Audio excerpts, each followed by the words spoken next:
ব্রিফিংয়ে আমি Mohammad Masud Alam BPM,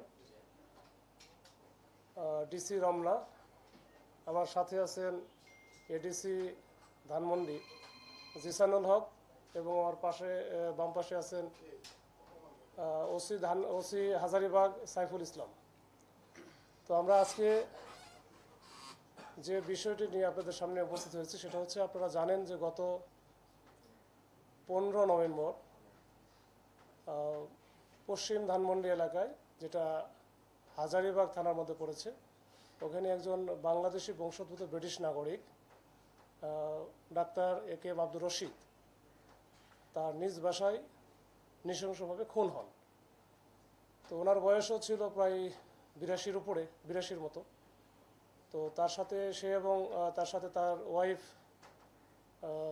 doctor, সেও ডাক্তার সুফিয়া বেগম, তারা দুইজনেই ব্রিটিশ নাগরিক। তারা মাঝে মাঝেই বাংলাদেশে আসতেন। তো বাংলাদেশে বেশ কিছু প্রপার্টি আছে, তারা মূলত থাকেন যুক্তরাজ্যেই। তো 15 তারিখে এই ঘটনার পরে মামলা রুজু হয় হাজারিবাগ থানায়। মামলা রুজু হয়, মামলাটা করেন হচ্ছে তারই এক চাচাতো ভাই, এই যে ডিসিস্টের চাচাতো ভাই রেজাউল করিম, ওনার বাড়ি নারায়ণগঞ্জ। এরপরে আমরা আসলে চেষ্টা করি যে আসলে ঘটনাটা কি, এটা তো একেবারে চাঞ্চল্য সৃষ্টি করেছিল। তো আমরা প্রাথমিকভাবে সিসি ক্যামেরা পর্যালোচনা করি। সিসি ক্যামেরা সহ আমরা বিভিন্ন অ্যাঙ্গেলে বেশ অনেক দিন থেকেই আমরা চেষ্টা করে যাচ্ছিলাম।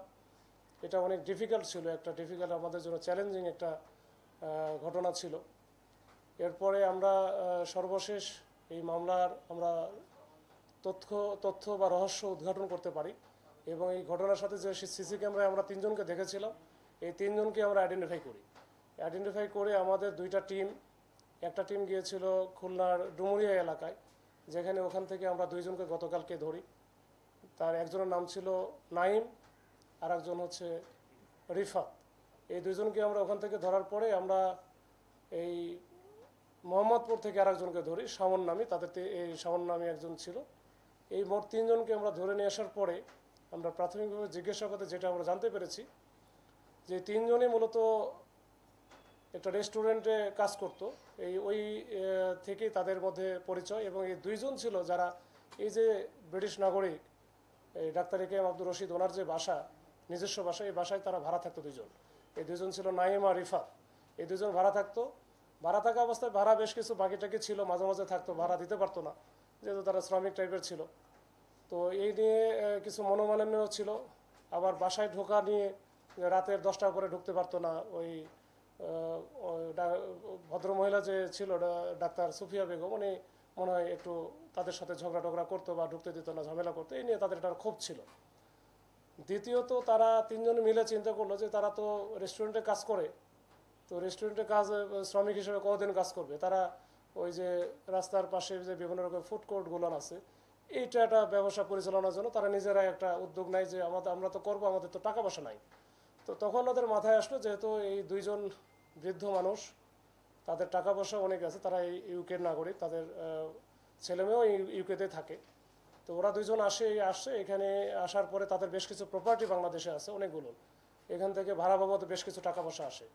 তো তখন তারা প্ল্যান করলো যে এই 2 জনকে যদি আমরা একটু 2 জনে ওখানে আমরা যাইতে পারি, তাহলে আমরা বেশ কিছু টাকা পয়সা পাবো, যেটা দিয়ে ওদের যে প্ল্যান সেইটা বাস্তবায়ন করা সম্ভব, যে তারা নিজস্বভাবে ব্যবসা পরিচালনা করবে।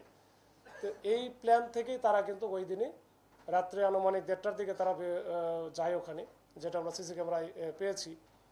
পরে 2টা-2:30টার দিকে যখন তারা ভিতরে ঢোকার সময় যে ঝামেলাটা হয়েছে, এই ডাক্তার একেএম আব্দুর রশিদ উনি তাহাজ্জুদ নামাজ পড়ার জন্য উঠেছিল। ওঠার কারণে এরা তো বুঝতে পারে, যখনই ঢুকছে তখন সে দেখতে পাওয়ার পরে তখন চিল্লাচিল্লি শুরু করছিল। তখন সে সাথে সাথে তাকে ধরে ফেলে, এবং এই চিল্লানির থেকেই ওই তার ওয়াইফ যে ছিল ডাক্তার সুফিয়া বেগম, উনিও দৌড়ে আসে। তখন ওনাকে একজন ধরে, আর এই বৃদ্ধ লোকটাকে 2 জন ধরে। তো ধস্তাধস্তি একটা পর্যায়ে নাইম যে ছিল, তার কাছে চাকু ছিল, সে চাকুটা কয়েকটা জায়গায় আঘাত করার পরে যখন সে নিস্তেজ হয়ে পড়ে, তখন তাড়াতাড়ি করে, এর মধ্যে তো ওই মহিলা চিৎকার চেঁচামেচি করলে আশেপাশের লোকজনও হয়তো বা জেগে যাবে এই ভয়ে, তারা দ্রুত ওখান থেকে কোনো কিছু না করেই তখন ওখান থেকে দ্রুত পালিয়ে যায়। এই পালিয়ে যাওয়াটা আমরা সিসি ক্যামেরায় পেয়েছিলাম, কিন্তু রাতের হওয়ার কারণে তাদের চেহারাটা আসলে ভালো পরিষ্কার হচ্ছিল না। তো পরবর্তীতে আমরা আমাদের যে মেকানিজম দিয়ে আমরা বিভিন্ন সূত্র এবং গোপন সংবাদ এবং আমরা ভাড়াটিয়াদের তথ্যও নিয়েছিলাম, নিয়ে আমরা কিন্তু ঘটনাটা আমরা রহস্য উদ্ঘাটন করতে পেরেছি। এবং এই তিনজনই প্রাথমিকভাবে তিনজনের যে এই ঘটনার সাথে সম্পৃক্ততা, এটা সরাসরি যে সম্পৃক্ততা এটা স্বীকার করেছেন। এবং আজকে আমরা তাদেরকে কোর্টে পাঠাবো, ইনশাল্লাহ। হয়তোবা তারা 164 করবে, স্বীকারোক্তিমূলক জবানবন্দি যেটা সেটা প্রদান করবে। তো এই ছিল আজকে বিষয়। আমরা বিভিন্ন এরকম ঘটনা দেখেছি যে প্রপার্টি রিলেটেড